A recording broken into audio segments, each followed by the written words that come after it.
नमस्कार दोस्तों, आपका हमारे चैनल में स्वागत है। कामना पूर्ति का महीना है आषाढ़। सूर्य पूजा से मिलती है शुभ ऊर्जा। जानिए इस महीने क्या करें क्या ना करें। आषाढ़ मास में संक्रांति, पूर्णिमा और अमावस्या तीनों ही समय में यथाशक्ति दान कार्य करने चाहिए। इस महीने में जो तीर्थ स्थलों पर ना जा पाए उन्हें अपने घर में ही स्नान दान का कार्य कर लेना चाहिए।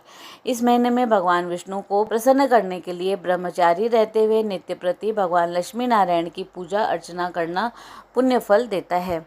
आषाढ़ मास में भगवान विष्णु के सहस्त्र नामों का पाठ भी करना चाहिए तथा एकादशी तिथि, अमावस्या तथा पूर्णिमा के दिन ब्राह्मणों को भोजन, छाता, खड़ाऊँ, आंवले, आम, खरबूजा आदि फल, वस्त्र, मिष्ठान आदि यथाशक्ति दान कर एक समय भोजन करना चाहिए।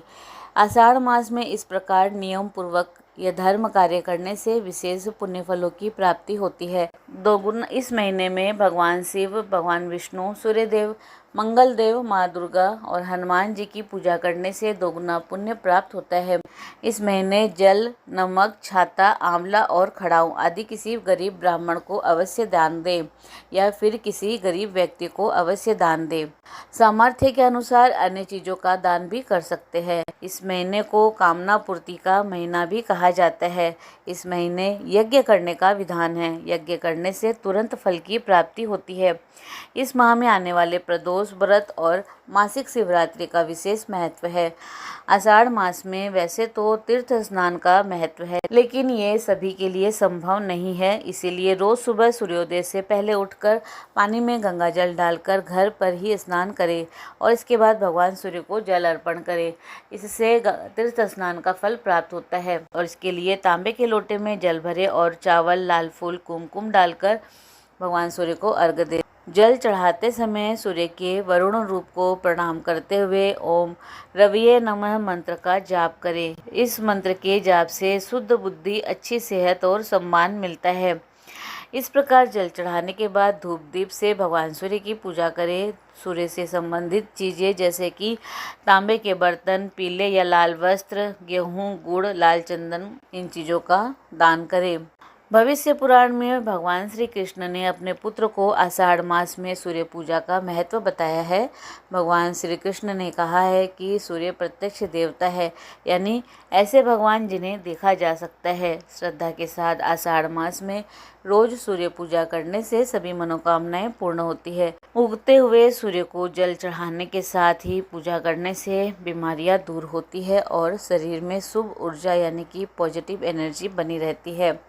इस महीने में जल का अपव्यय ना करें, जल का संग्रहण करें। आषाढ़ मास में अन्न का उपयोग कम करें। आषाढ़ मास में संक्रमण का खतरा रहता है, इसीलिए बाहरी वस्तुओं का इस्तेमाल ना करें। सुबह देर तक ना सोए, नकारात्मक और तामसिक विचारों से बचे, नशा ना करें, ब्रह्मचर्य का पालन करें। स्कंद पुराण के अनुसार इस महीने में भगवान विष्णु और सूर्य की पूजा करने से सभी तरह की बीमारियां दूर होती है, साथ ही उम्र भी बढ़ती है। भविष्य पुराण के अनुसार आषाढ़ मास में सूर्य भगवान को जल चढ़ाने से दुश्मनों पर जीत मिलती है। कहा जाता है कि आषाढ़ मास में रविवार को भगवान सूर्य की पूजा करने से भगवान सूर्य अपनी ही तरह तेज और पॉजिटिव एनर्जी प्रदान करते हैं। धार्मिक मान्यता है कि सूर्यदेव को जल अर्पण करने, मंत्रों का जाप करने, सूर्य को नमस्कार करने से बल, बुद्धि, ज्ञान, वैभव और पराक्रम की प्राप्ति होती है। सूर्यदेव की पूजा करने से किसी भी ग्रह का दुष्प्रभाव कम किया जा सकता है।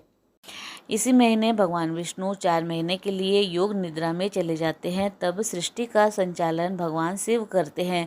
आषाढ़ मास का नाम पूर्वाषाढ़ा और उत्तराषाढ़ा नक्षत्र पर रखा गया है। आषाढ़ मास की पूर्णिमा तिथि के दिन चंद्रमा इन दोनों नक्षत्रों के मध्य रहता है, जिसकी वजह से इस महीने को आषाढ़ कहा जाता है। आषाढ़ मास में ही वर्षा ऋतु की विधिवत शुरुआत मानी जाती है। कृषि के लिए यह महीना बहुत ही महत्वपूर्ण माना जाता है। इस महीने स्वच्छ जल ही पिए। आषाढ़ मास में पौराणिक मान्यता के अनुसार इस माह में जल में जंतुओं की उत्पत्ति बढ़ जाती है, अतः इस माह में जल की स्वच्छता का विशेष ध्यान रखना चाहिए। जल उबाल कर ही पीना चाहिए। आषाढ़ मास में पाचन क्रिया भी मंद पड़ जाती है, अतः इस माह सेहत का विशेष ख्याल रखना चाहिए। इस माह से ही नहीं बल्कि अगले 3 महीनों तक सेहत का विशेष ख्याल रखना चाहिए। इस महीने में जल युक्त फल खाने चाहिए। आषाढ़ मास में बेल बिल्कुल भी ना खाएं। आषाढ़ मास के प्रथम दिन खड़ाऊं, छाता, नमक और आंवले का दान किसी ब्राह्मण को किया जाता है। अगर प्रथम दिन ना कर पाए तो इस महीने के किसी विशेष दिन कर सकते हैं। इस महीने में देव सो जाते हैं। इसी माह में देवसैनी या हरिसैनी एकादशी होती है।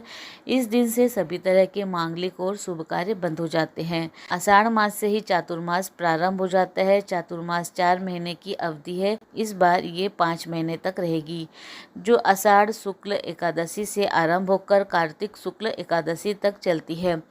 इस अवधि में यात्राएं रोककर संत समाज एक ही स्थान पर रहकर व्रत, ध्यान और तप करते हैं।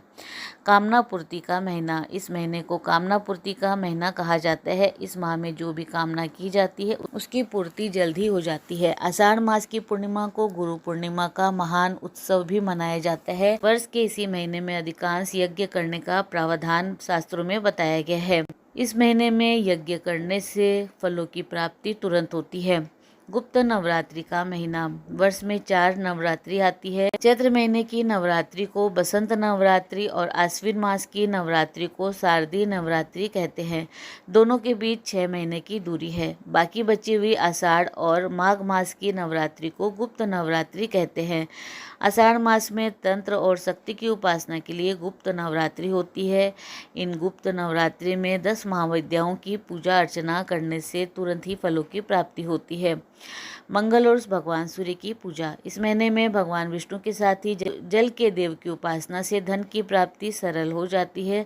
मंगल एवं सूर्य की उपासना से ऊर्जा का स्तर बना रहता है। इसके अलावा देवी की उपासना शीघ्र फल प्रदान करती है। गुरु पूर्णिमा का महत्व। आषाढ़ मास की पूर्णिमा तिथि का बहुत ही खास महत्व है। आषाढ़ मास की पूर्णिमा तिथि को ही गुरु पूर्णिमा या व्यास पूर्णिमा का पर्व मनाया जाता है। इस दिन सभी अपने अपने गुरुओं की पूजा अवश्य करें। गुरु मंत्रों का जाप तो हमेशा ही करते रहना चाहिए, और लेकिन अगर किसी के गुरु नहीं है तो उसे भगवान शिव जी या फिर श्री कृष्ण को अपना गुरु मानकर उनकी पूजा अर्चना और उनके किसी भी मंत्र जो आपको प्रिय लगे उसका जाप करें। तो दोस्तों, अगर आपको वीडियो पसंद आया है तो कमेंट बॉक्स में हर हर महादेव अवश्य लिखें, और इसके साथ ही चैनल को लाइक, शेयर व सब्सक्राइब करें। हमारे चैनल में विजिट करने के लिए धन्यवाद।